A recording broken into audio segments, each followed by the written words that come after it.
Yo! What's up mga kabasketball? Welcome to another video. Magandang araw mga kabasketball.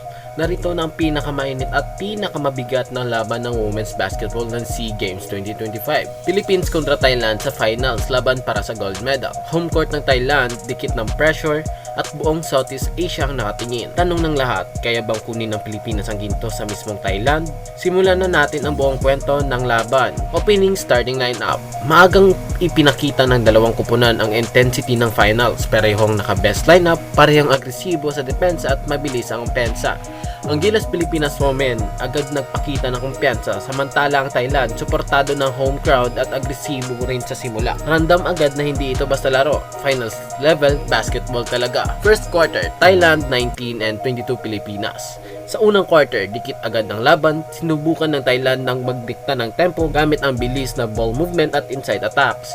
Pero hindi nagpatalong Pilipinas, maayos ang ball rotation, disiplinado ang depensa, hindi nagpapapressure sa crowd. Sa kabila ng early push na Thailand, Philippines ang mas compose at mas tapos ang first quarter na may 33 points lead, 22-19 pabor sa PH. Punta naman tayo sa second quarter. Sa halftime score, Philippines 50, 43 Thailand.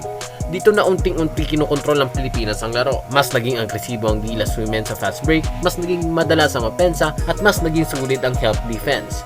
Habang sinusubukang humahabol ng Thailand, hindi pumayag ang Pilipinas ng maagang momentum. Sa bawat run ng Thailand, may sagot ang Pilipinas. Pagdating ng halftime, malinaw ang mensahe. Gilas Women ang mas handa sa pressure ng finals. 50-43 in favor pa din sa Pilipinas sa halftime. Punta naman tayo sa third quarter, championship quarter. Philippines 65, 58 Thailand. Pagbalik mula sa halftime, inaasahan ang counter ng Thailand at dumating nga ito. Mas naging physical ang depensa ng Thai side, mas mabilis ang kanilang transition offense. Pero dito rin nakita ang maturity at composure ng Gilas Women. Hindi sila nagmamadali, hindi sila nagpanik, pinipili nilang tamang tira at tamang pasa. Sa kabila ng pressure, napanatili ng Pilipinas ang kalamangan at natapos ang third quarter ng 65-58. Pabor pa din sa Pilipinas. 7 puntos ang lamang pero alam ng lahat delikado pa rin. Punta na tayo sa pinakamahalagang quarter, fourth quarter, the clutch time. Walang atrasan, final score, Philippines 73, Thailand 70. Dito na pumasok ang pinakamainit na bahagi ng laban.